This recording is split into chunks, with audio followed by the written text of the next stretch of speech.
Bonsoir, bonsoir tout le monde. Bonsoir, bienvenue à notre session de webinaire du mois de février. Euh, je vous souhaite tous une excellente, une bonne soirée. Je suis content et ravi de vous accueillir ce soir à notre webinaire ensemble, que je présente ensemble avec notre ambassadeur Marc Aladef sur un objectif très attendu et très bienvenu. Un objectif qui ramène un certain grande valeur à nos derniers boîtiers qu'on vient de sortir. Donc, je parle surtout sur le A7S3, A7 IV, A1. Un objectif qui est très fort compatible avec ces nouveaux boîtiers de Sony. On avait déjà l'objectif dans un modèle précédent. Et donc, c'est la deuxième version. Ce soir, Marc Aladef a eu l'occasion de tester le 70-200 GM2, qui est quand même qui était très attendu.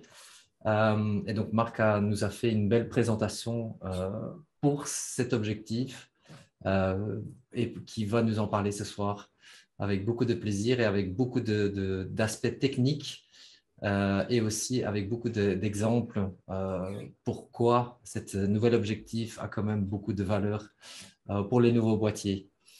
Bonsoir Marc, bienvenue. Bonsoir à tous. Donc effectivement, aujourd'hui, je vais vous parler du 70-200 2.8 GM version 2. Comme on a beaucoup de questions sur cette optique-là par rapport aux autres concurrents, la version 1, au Tamron 70-180-2.8, au Tamron 35-150, je vais également comparer les différents aspects, que ce soit le piqué, le rendu des couleurs, l'AF, entre toutes ces optiques, qui sont toutes très bonnes, mais en mettant en avant soit les avantages de l'une par rapport à l'autre, ou les défauts, ou les caractéristiques, où les résultats sont très similaires. Et on verra, est-ce que ce GM2 vont vraiment son prix de près de 3 000 euros par rapport à des concurrents qui sont parfois 1500, 1800, etc. Quoi. Donc, je crois que vous connaissez la réponse, mais on va voir si la valeur ajoutée de ce GM2, ce qu'il apporte de plus par rapport aux autres, est importante à vos yeux. Comme ça, vous savez faire le meilleur choix en fonction de quels sont les critères qui sont importants pour vous. Comme d'habitude, vous retrouvez tous les résultats du test et les images d'exemple sur mon blog. Donc, ça, vous connaissez, je crois. Je vais donc passer un petit peu en revue d'abord les caractéristiques de l'objectif. Donc, vous voyez bien à l'écran, c'est bon? Oui, hein. Donc, je l'ai à mes côtés. Donc, je vais changer la caméra ici. Je passe là. Donc, je crois que vous le voyez. Oui, c'est bon. Donc, première caractéristique, quand on l'a en main, il est extrêmement léger, 1 kg, 1,60 kg exactement, par rapport au 1,5 kg de la version 1. Le Tamron 70-180 est un tout petit peu plus léger, mais il n'est pas avec une longueur constante, donc l'objectif s'allonge, ce qui est un peu plus désagréable quand on fait la vidéo, quand on zoome, puisqu'il y a un déséquilibre. Il y a également le Tamron 35-150 qui fait 100 grammes encore de plus, mais que de manière ergonomique, je n'aime pas du tout parce que tout le poids de ce Tamron 35-150, par exemple, est à l'avant. Et donc, quand je fais mes tests, je sors 4-5 heures faire des photos. En rentrant avec ce 70-200 de Sony, aucune fatigue, puisque la majorité du poids est concentré près du boîtier. Donc, il est vraiment bien équilibré. Le centre de gravité est très proche du boîtier. Tandis qu'un Tamron, le centre de gravité est vraiment très proche de la lentille frontale. Et donc, c'est extrêmement fatigant de shooter avec ce Tamron 35-150 pendant plusieurs heures. Donc, c'est quand même un facteur important si vous faites des longues sorties. Ce confort de prise de vue, même malgré qu'il n'y ait que 100 grammes de différence, le Sony paraît beaucoup plus léger. Alors, le Sony est un des seuls à avoir une vraie bague physique d'ouverture sur le zoom. Les Tamron peuvent avoir un équivalent mais en programmant la bague d'ouverture, mais donc on n'a pas quelque chose cliquable, décliquable, comme on veut. Donc ça, c'est quelque chose qui est assez unique. Le niveau de contrôle qu'on retrouve ici, on a vraiment tout ce qui est possible et imaginable, la même chose qu'on retrouve sur un 600 F4. Donc les différents modes de panning, de stabilisation. On peut activer ou désactiver la stabilisation optique. On peut limiter la distance de mise au point. Donc, soit 3 mètres et au-delà, soit l'entièreté du range qui commence à peine 40 cm à peu près, à 70 mm et 80 cm à peu près à 200 mm, ce qui est extrêmement court pour ce genre d'optique, puisque normalement, pour un 50 mm, c'est 50 cm. Pour un 135 mm, on est en général à 1 mètre. Ici, on est arrivé à réduire pour un 200 mm à 80 cm, ce qui permet vraiment d'avoir des gros plans, quoi. Donc, ça, c'est pour les boutons. Il y a également des boutons sur le côté pour avoir le clic, pas le clic, et pour bloquer ce qu'on appelle l'iris. Donc, soit on change d'ouverture ici, soit on se met en mode A. Le mode A, ça veut dire qu'on change d'ouverture via la molette de la caméra. Okay. On retrouve les 3 boutons classiques qu'on peut programmer. On peut ici faire pivoter, si l'on veut, on peut le faire ici.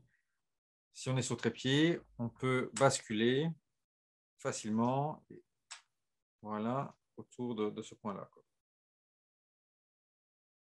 Alors, je ne sais pas si vous remarquez, mais je n'ai pas le pied standard de Sony qui est livré. Ce pied est bien juste pour soutenir l'optique quand on marche ou on est en volant. Mais si on doit vraiment mettre l'optique sur un trépied pour de la vidéo ou autre, je préfère mettre ce trépied de chez Léo Photo puisqu'il a une embase qui est arc à suisse directement. Donc, on peut directement le mettre sur un trépied, tandis qu'avec le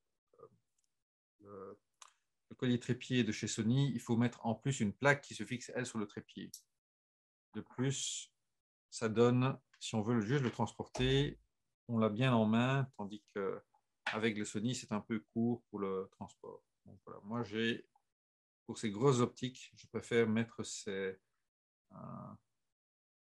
supports de trépied de chez Léo Photo. Ça coûte une centaine d'euros, mais ça améliore encore, je dirais, l'ergonomie. Et si on ne veut pas du tout, il suffit de les enlever et on a quelque chose alors qui est, vous voyez, beaucoup plus compact, léger, si on n'a pas besoin de ce support. Okay. Alors, une autre caractéristique, on regarde donc toujours l'ergonomie, c'est le pare-soleil. Le pare-soleil, ça n'a l'air de rien, mais ici, on a un pare-soleil rond, alors qu'on avait un pare-soleil en tulipe avec la V1, et on a un pare-soleil également en tulipe avec les Tamron. Donc, un pare-soleil en tulipe, je vais vous montrer ce que c'est. Un pare-soleil en tulipe, c'est ceci. Vous voyez ? Et donc, avec cette forme-là, on ne sait pas juste déposer, si on veut déposer son boîtier quelques moments, on ne peut pas juste le déposer par terre, il ne va pas tenir, on doit le déposer, on ne peut pas le déposer à la verticale. Avec le Sony, c'est tout à fait possible. Et petit détail, en bas, en fait, ce n'est pas juste du simple plastique, c'est vraiment comme du caoutchouc, donc il amortit les chocs. Donc, on peut vraiment le déposer et cette couche-là amortit les chocs. Et on a ce qu'on appelle à l'intérieur du flocage qui va empêcher les réflexions lumineuses et capturer les petites poussières volantes dans l'atmosphère. On a également, un petit détail, si on met un polarisant circulaire, on peut le faire tourner ici. On a de quoi accéder à un filtre, si on en met un. Donc voilà, toute une série déjà de petits détails qui, par rapport aux autres pare-soleil tout simples plastiques, apportent vraiment un plus. Alors, une autre caractéristique, je dirais mécanique, c'est que le Sony est compatible avec les téléconvertisseurs, ce qui n'est pas le cas des autres fabricants pour des raisons de licence. Donc là, Sony permet à tous les autres fabricants de faire des optiques, mais n'a pas donné les licences pour les téléconvertisseurs. Donc, les téléconvertisseurs, ce n'est pas une mauvaise volonté des autres fabricants, c'est une exclusivité que garde Sony. Et donc, voyons à quoi ça ressemble. Donc, voilà. Ici, on le voit monter avec le TC2.0. Donc, un téléconvertisseur, ça double la focale, mais ça double également l'ouverture. Donc, avec un TC2, on a un 140 400 f5.6 et avec le TC 1.4, on a un 105 280 f4. Donc, vous voyez les trois dimensions. Par rapport à un 100-400, on reste quand même comme quelque chose de beaucoup plus compact. Je vous montrerai dans quelques moments quelques clichés faits avec les TC. Est-ce qu'on a une perte de piqué ou autre? Avec la version 1, on voyait quand même une nette perte de piqué, surtout avec les TC 2.0. Avec la version 2 du Sony G Master, la qualité optique de base est tellement bonne qu'il n'y a quasi aucune perte de qualité à 1.4 et à 1.2, il y a une petite perte de qualité, mais qui donne toujours de très très bons résultats. On n'a atteint plus le grade superbe, excellent, à pleine ouverture, mais on a toujours un grade très bon, même avec le TC 2.0. Également, avec les TC, on n'a aucune perte d'autofocus. L'autofocus est tout aussi rapide que sans TC. Je n'ai remarqué vraiment aucune différence. Est-ce qu'il y a des questions jusqu'à présent? Marc, j'en ai un de Jérôme. Jérôme demande, y a-t-il des crans à 90 et à 180 degrés pour avoir des bonnes inclinaisons? Alors, ça, c'est un des défauts que je voulais mentionner. Il y a des repères, donc on les voit, hein, ce sont les points noirs ici. Je ne sais pas si on voit bien les points noirs ici, qui sont les repères à 90 degrés, 90 degrés. Par contre, il n'y a pas 45 et il n'y a pas de lock. Donc, par exemple, sur le Sony 100-400 et le 200-600, il me semble, il faudrait que je vérifie, il y a le même mécanisme où on peut tourner, mais il y a un léger clic à chaque fois qu'on atteint un angle droit, ce qui permet de se repérer. Un des défauts que j'ai remarqué ici, avec ce GM2, il y a le repère, mais il n'y a pas de clic. Donc, si on n'est pas précautionneux, on n'est parfois pas exactement calé au 90 degrés. Voilà. Est-ce que ça répond à la question? Je crois, j'espère en tout cas. Oui, je pense, je pense. Jérôme nous annonce que le 200-600 n'a pas d'écran non plus. Ou alors, parce que j'en ai testé tellement, je crois que c'est le 100-400 qu'il a peut-être, ou il y aurait également ça sur les 402.8 et 600 f4. Je sais que certains ont ce mécanisme de petit clic qui est bien pratique, mais certaines optiques comme celle-ci ne l'ont pas, quoi. Mais il y a au moins un repère. Alors, on va peut-être parler de la F. Donc, l'autofocus est vraiment excellent et que ce soit la V1 ou la V2, on arrive à atteindre les 30 images par seconde avec le A1 ou les 20 avec un A9. Ce n'est pas le cas des Tamron, où là, on est plutôt à 8 à 10 images par seconde maximum. Donc, pour vraiment du sportif, les Sony ont un net avantage pour utiliser tout le potentiel du A1 ou du A9. Sur un A7 IV ou A7 III, de toute façon, la rafale étant limitée à 10 images par seconde, on ne verra pas une grande différence de capacité, je dirais, de rafale pour des sujets qui ne sont pas trop en mouvement. Par contre, dans les tests que j'ai réalisés, et c'est repris par d'autres YouTubeurs sur le web, il y a vraiment une énorme différence sur des sujets avec des mouvements désordonnés. Donc, si on suit un mouvement latéral vraiment très régulier ou un vélo qui fonce vers nous, il y aura le même taux de réussite globalement. Mais dès qu'on a des mouvements un peu désordonnés, un chien qui court vers nous ou un enfant qui court dans tous les sens ou des footballeurs ou quelque chose dans un match je dirais de volley ou quelque chose comme ça, là, les performances des Sony V1 et V2 sont excellentes. Il y a très peu de déchets, ils arrivent à suivre. Les Tamron 70-180 ou 35-150 perdent beaucoup plus la mise au point. Donc, si vous faites que du portrait avec ou des mouvements bien réguliers, ça va donner le même genre de résultat, mais pour du sportif, le taux de réussite des Sony est nettement supérieur au Tamron en termes de sujets difficiles. Donc là, il y a vraiment un énorme avantage entre les deux. Mais bon, si c'est que pour du portrait statique, là, il n'y a pas trop je dirais, de différence. Pour un AF simple de base, la mise au point est très bien faite avec toutes les optiques.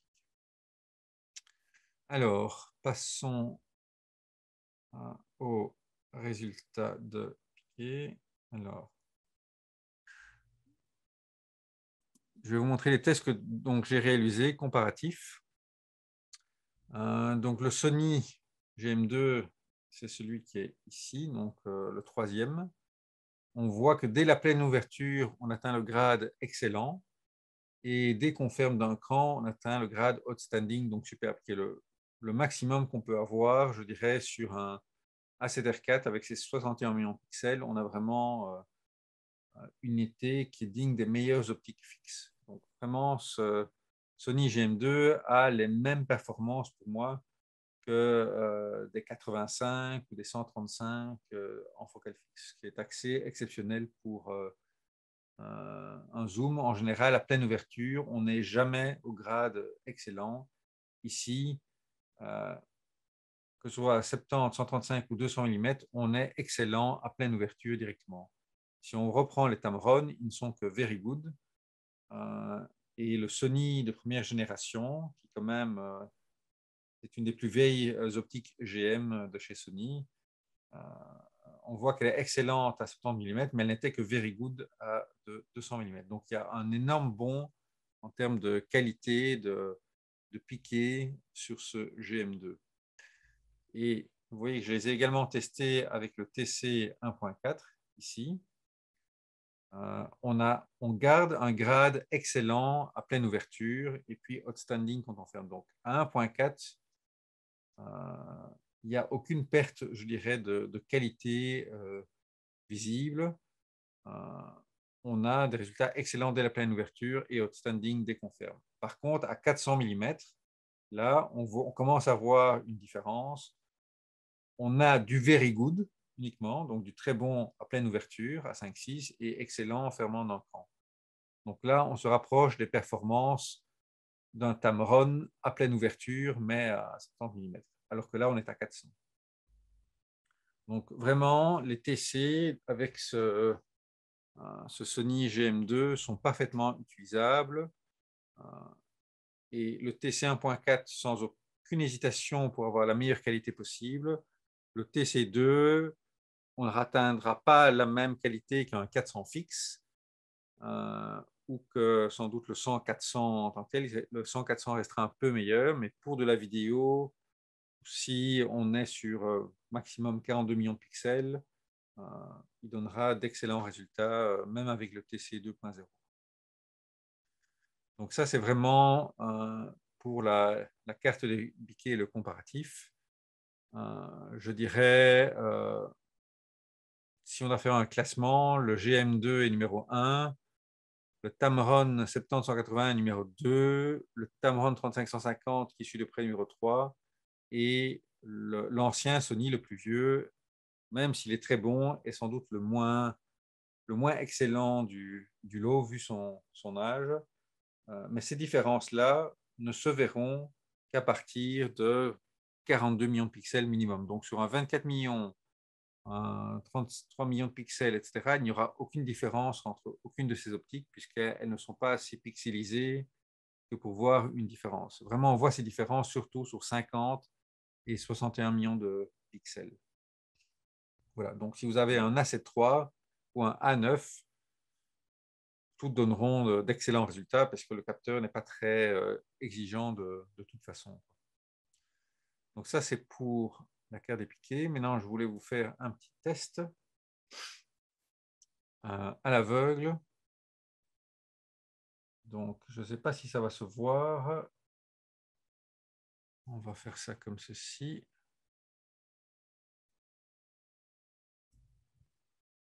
Voilà. Vous avez ici deux optiques.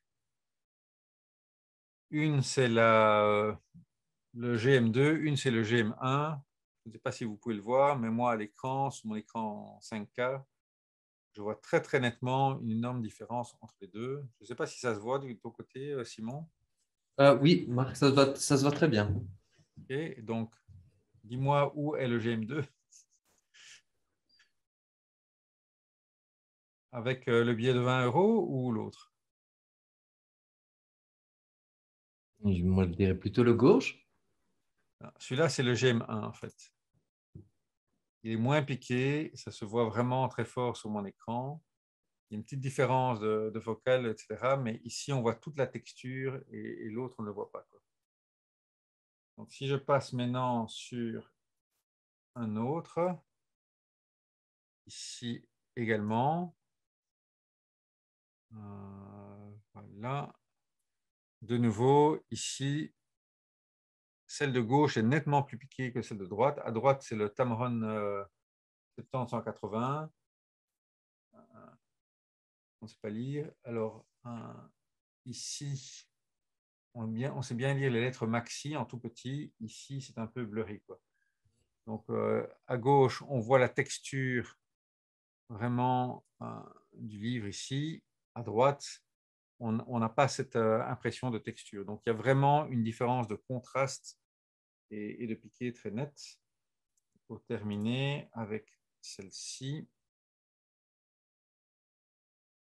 Voilà. De nouveau, celle de gauche est nettement plus piquée, plus nette.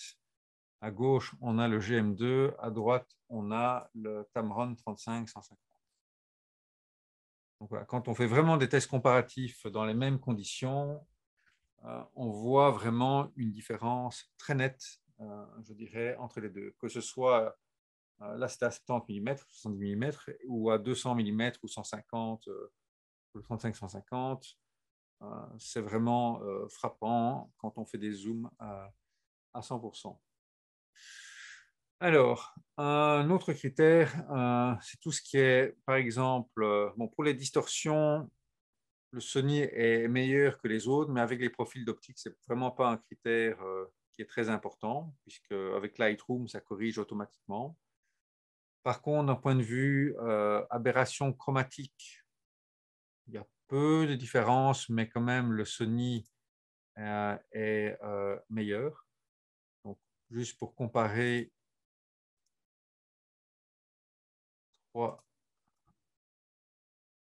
voilà. Ça, c'était donc en haut à gauche, on a le Sony GM1. On a ici en haut à droite le Tamron 70-180. On voit un peu d'aberration chromatique ici dans les branches. En bas à gauche, on a le Tamron 35-150. De nouveau, quelques artefacts mauves ici. Et à droite, en bas, on a le GM2. Et là, en vue complète, on ne voit absolument rien. Et en zoomant, on a de très, très légères traces d'aberration chromatique. Donc, de nouveau, le GM2 est un peu au-dessus du lot.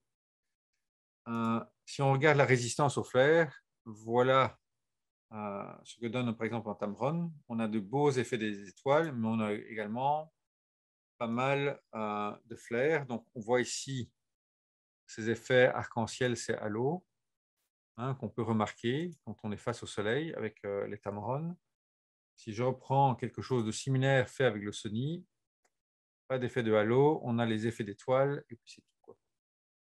Donc, on a quelque chose de beaucoup plus résistant au flair avec le Sony GM2. Voilà. Est-ce que vous avez des questions sur le piqué, la résistance au flair ou des choses comme ça avant que je passe à la suite?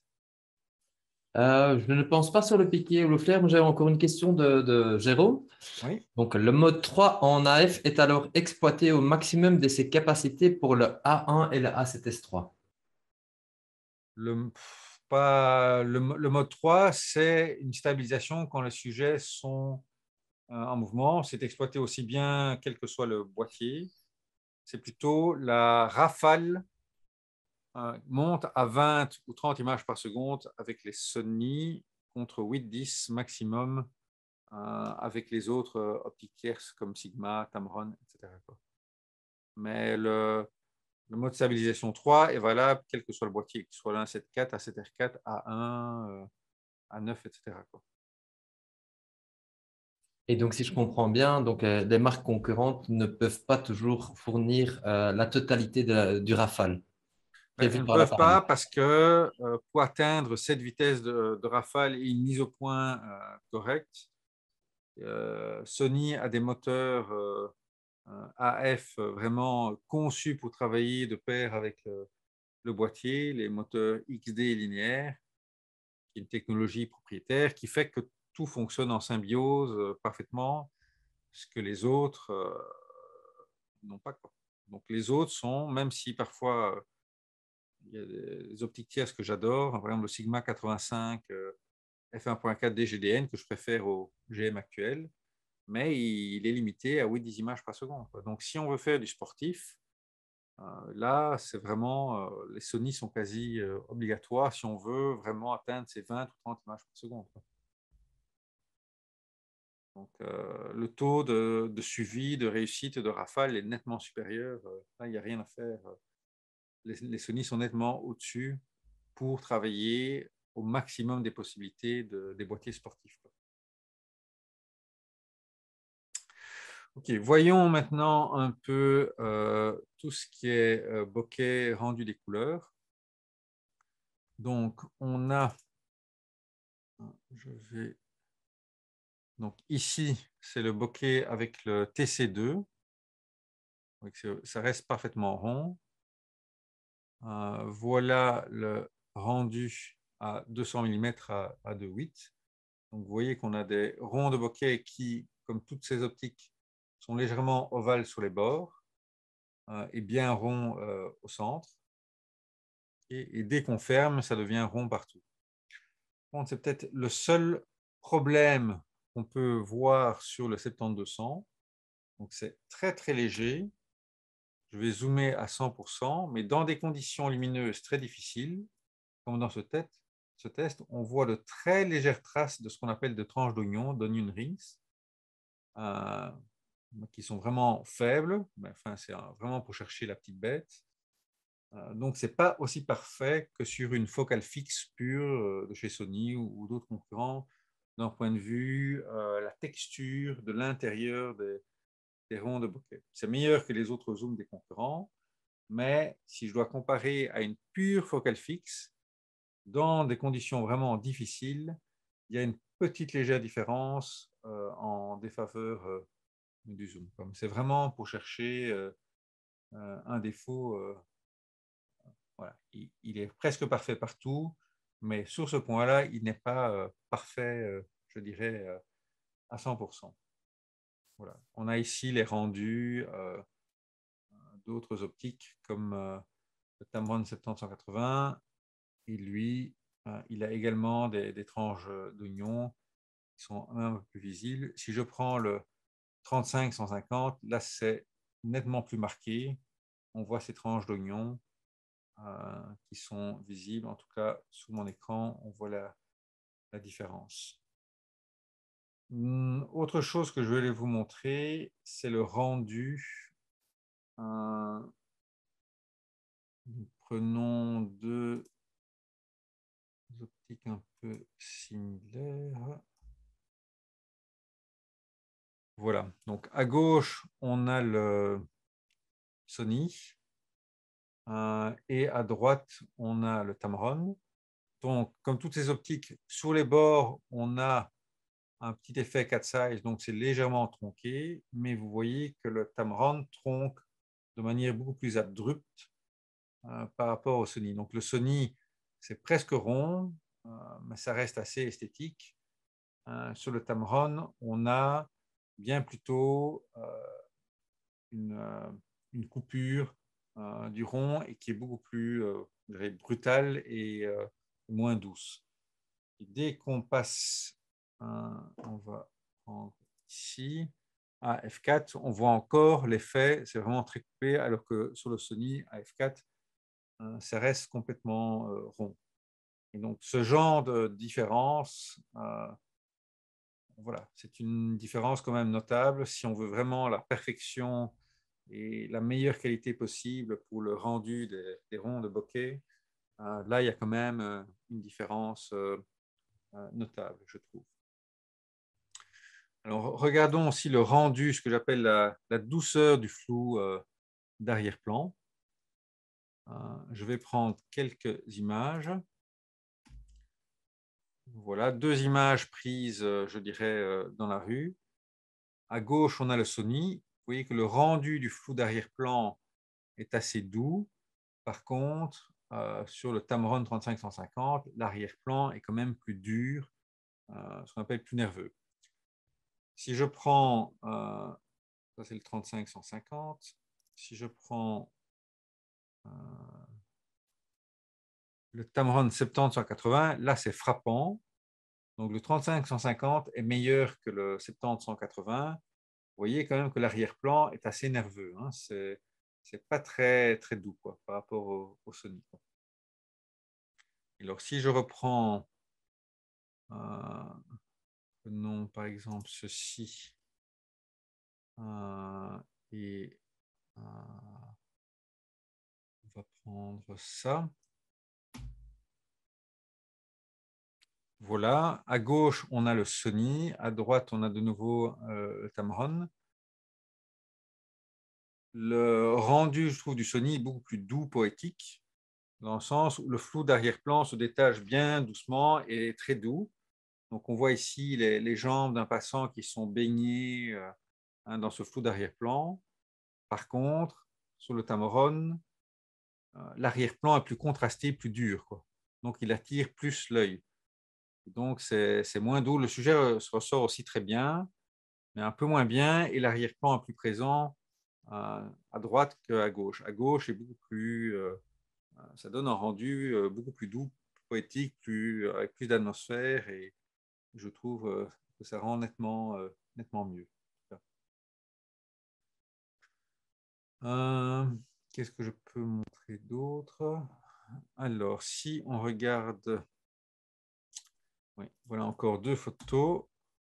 On va supprimer. Où est-ce que je suis? Attendez, excusez-moi. Une, deux, et l'autre se trouve. Je n'ai que deux, donc c'est bon. Voilà. Deux photos de rendu. Une avec le Sony et l'autre avec le Tamron. Pour moi, on voit nettement que celle de gauche est nettement plus contrastée, a plus de piqué que celle de droite. Hein. Donc, il y a vraiment une qualité du rendu en termes de contraste, de piqué et de douceur du flou d'arrière-plan qui, dans plein de conditions, apporte en plus. Je reprends encore deux rendus. Voilà. Ici, à gauche, on a quand même un arrière-plan qui est assez nerveux, même s'il a l'air doux comme ça. Quand on le compare à droite au Sony, celui du Sony est de nouveau donne quelque chose de beaucoup plus doux, beaucoup plus poétique que le Tamron qui est un peu plus dur, quoi. Alors, un autre test, on va prendre ça versus ceci. Voilà, voilà deux, je vais vite cacher. Voilà, pour moi, c'est clair et net. Quel est le rendu le plus doux? C'est clairement celui de droite et c'est le Sony par rapport à gauche, le Tamron, quoi.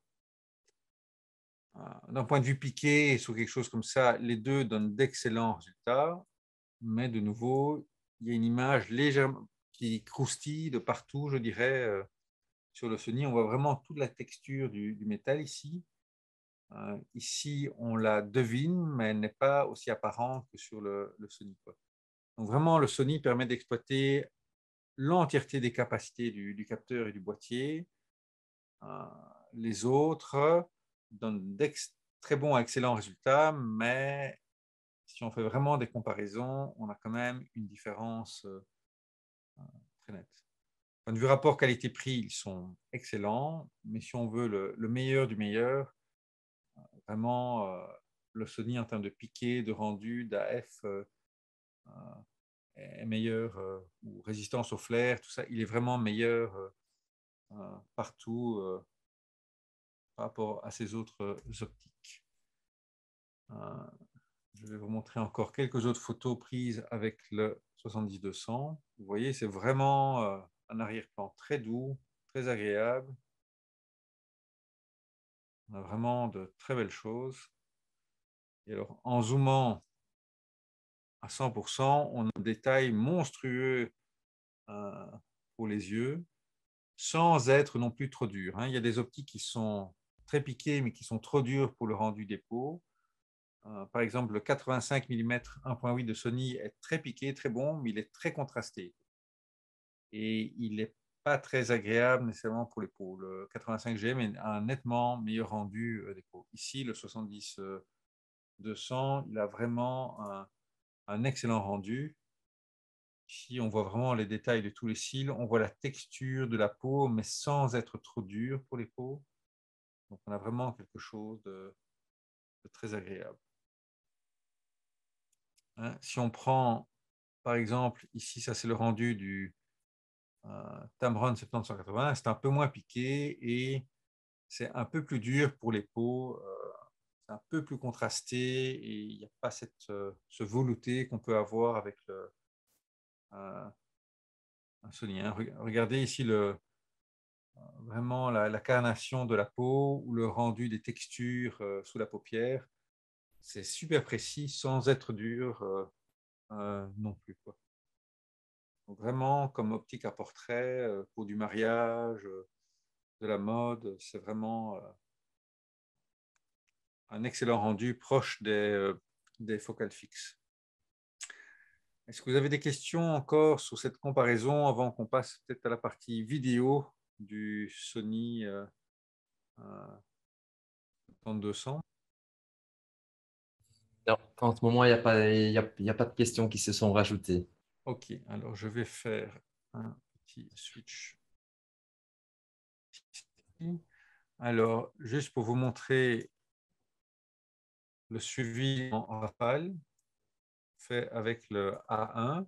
Donc ça, c'est fait avec le 700-200 en rafale. Je crois que j'étais même pas à 30, je crois que j'étais à 20 images par seconde. Mais toutes les images étaient nettes. J'en avais des centaines. J'ai fini par les supprimer parce que tout était net. Voilà le rendu. Et le suivi, je crois que c'était 20 ou 30 images par seconde. Il y a un autre coureur qui vient, mais il ne perd pas le point. Il continue. Voilà, voilà un vélo.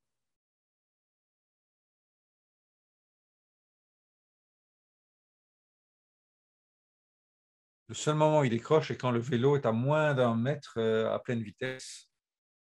Mais sinon, aucun problème, quoi. Il y a un suivi parfait et on est proche du zéro déchet, quoi. Ça, c'était pour le suivi de l'AF.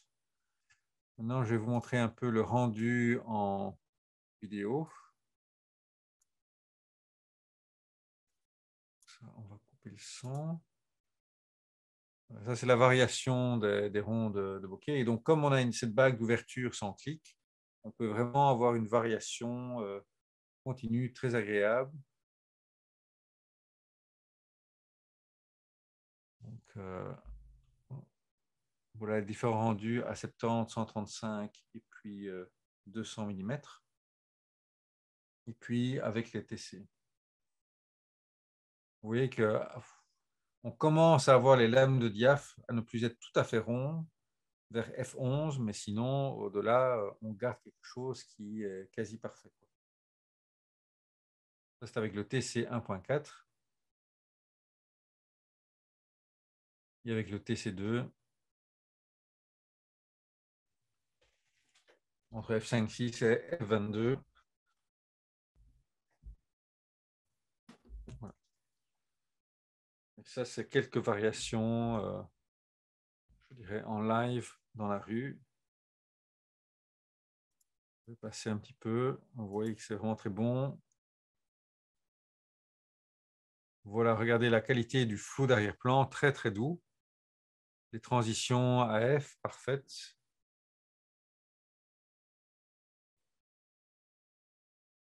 Donc même à 70 mm, on a quelque chose de super doux en arrière-plan. On va un peu passer.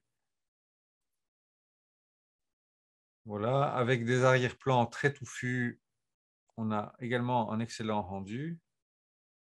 La petite pub de YouTube, on va la passer. Voilà.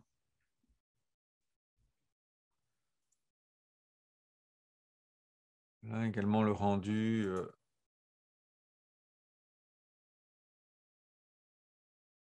On a vraiment des très très beaux flous d'arrière-plan.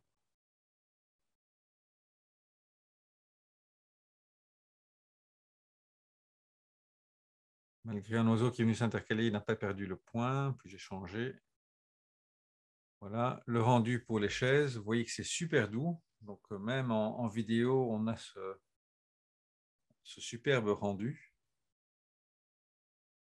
D'un point de vue respect des couleurs, c'est parfait aussi. On n'a pas des couleurs criardes ou sursaturées. On a vraiment ce qu'on voit vraiment. Donc on a un très très bon rendu, un très bon respect des couleurs. Je vais passer un peu ça. Ouais. Les aspects flair et autres. On voit aucune aberration chromatique, aucun flair. Alors, d'un point de vue, ah oui, un tout petit défaut, donc en termes de focus breathing, donc à 70 mm, il n'y a rien du tout, c'est parfait. À 135 et 200, on voit quand même un léger focus breathing, donc une variation du cadre, surtout à 200. On voit qu'il y a une légère variation. Là, par contre, le A7IV a un avantage, puisque le A7IV a une compensation du focus breathing qui fonctionne avec ce GM2, qui fait qu'en vidéo, on n'aura absolument aucune variation. Voilà quelques rendus en rue. Je vais passer sur des rendus de portrait peut-être. Voilà, ici. Vous voyez le rendu en portrait. On a des arrière-plans très très doux. En rendu des peaux, des couleurs, soit avec des peaux claires, des peaux foncées. On a quelque chose qui est vraiment très doux et agréable. Vous voyez les ronds de bokeh qui sont vraiment très bons aussi.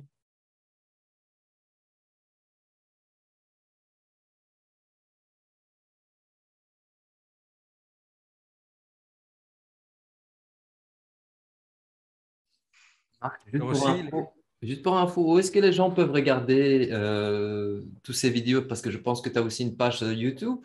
mais en fait, dans chaque article, il y a une section, donc la section photo, on peut télécharger toutes les photos en pleine résolution en 61 millions de pixels, mais il y a également une section vidéo où la vidéo YouTube d'exemple est incluse dans l'article. Donc on peut la regarder via l'article ou sur ma page, Marc Alhadeff Photographie sur YouTube, où là, mais il n'y a que des vidéos, des samples faits avec chaque optique. Mais soit via l'article sur sonyalpha.blog, soit directement sur YouTube, on retrouve ces vidéos samples. Donc, vous voyez vraiment le rendu, hein, qui est très bon, je trouve. Et que ce soit avec TC1 ou pas, le rendu est tout aussi bon.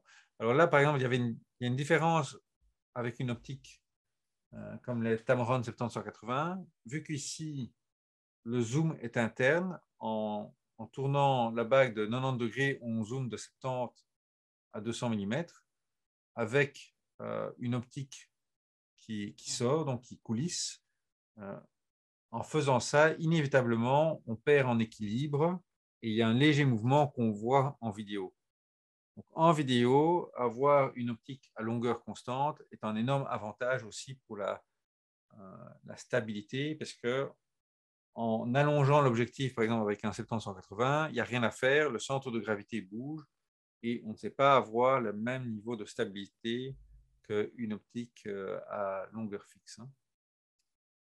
Donc ça, c'est aussi une petite différence, encore un avantage en plus. Après, à vous de voir, selon votre budget, selon ce qui est important comme critère pour vous, selon le boîtier que vous avez, parce que sur un 24 millions de pixels, on ne verra pas de différence de piqué, mais on verra la différence de rendu des couleurs ou de bokeh.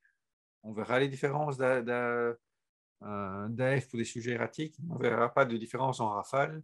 Donc vraiment, en fonction de ce qui est important pour vous, de votre boîtier, de votre niveau d'exigence et de votre type de photographie, certaines alternatives peuvent convenir. Mais si vous voulez le meilleur dans la plupart des domaines, c'est le Sony GM2 qui est, je dirais, largement au-dessus du lot.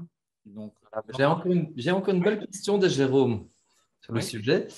Qu'est-ce que ça donne avec un A7S3 en vidéo? Bah, ça donne aussi bien qu'en, je dirais, en A1, etc. Puisque les caractéristiques en vidéo, pour de la 4K, on n'utilise que 8 millions de pixels. Donc, même les 12 du A7S3, ça donne aussi bien qu'un A1. Et le A1, comme le A7S3, comme le A7 IV, a la fonctionnalité de gyroscopique, de stabilisation gyro intégrée. Il va communiquer parfaitement avec je dirais, avec le GM2. La bague d'ouverture, c'est un avantage quel que soit le boîtier. Donc, avec le A7S3, il va se comporter aussi bien qu'avec un A1 ou un autre boîtier. Donc, c'est un excellent choix aussi.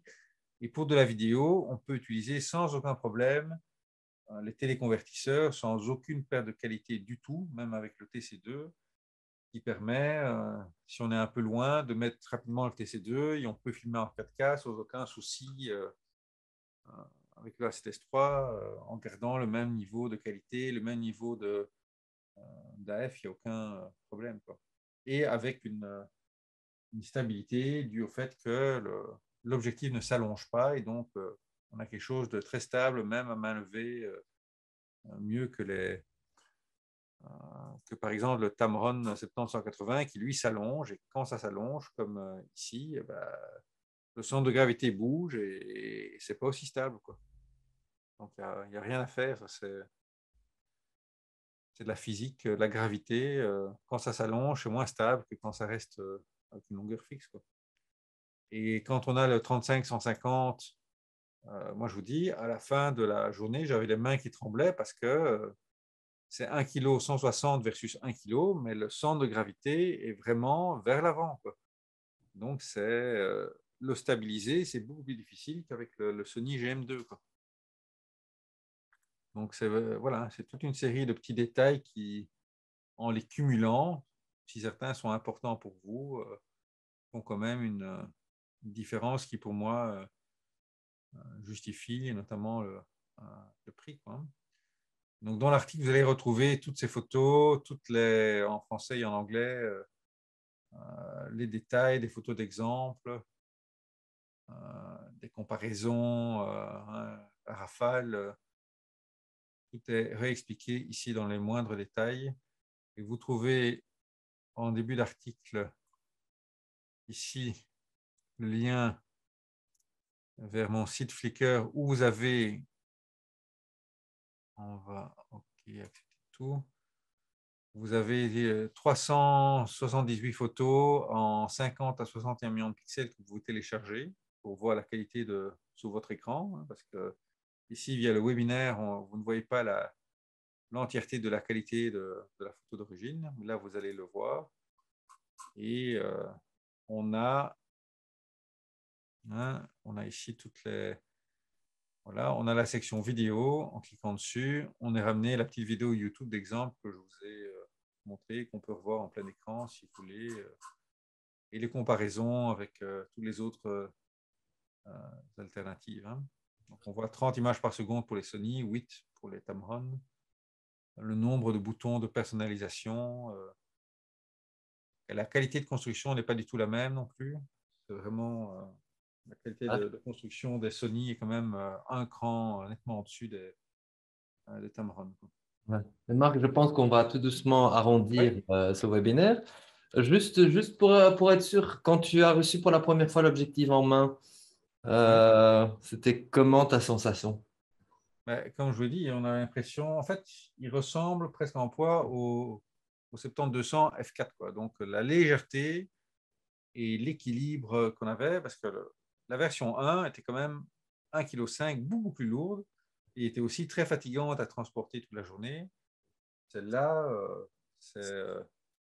on a presque l'impression que c'est une maquette, qu'elle est vide, tellement elle est légère et agréable, je dirais, en main, quoi. Donc, vraiment, on n'hésite plus à la prendre avec soi, tandis que la version 1, je l'emmenais quand j'en avais vraiment besoin, à cause de son poids et de son équilibre. Ici, c'est vraiment en dessous. Et la bague d'ouverture, vraiment sur un zoom, c'est vraiment très agréable, comme sur tous les GM Focal Fix, tous ces petits raffinements. C'est vraiment c'est une optique que j'ai décidé d'acheter. Et j'ai revendu la V1. Et après avoir testé les autres Tamron, etc., je n'étais pas convaincu. Vraiment, c'est celle-là qui reste pour moi la meilleure dans ce genre de plage de focale, quoi. Donc, voilà. Si vous avez les moyens, si vous voulez le meilleur, vraiment, cette focale est assez exceptionnelle, quoi.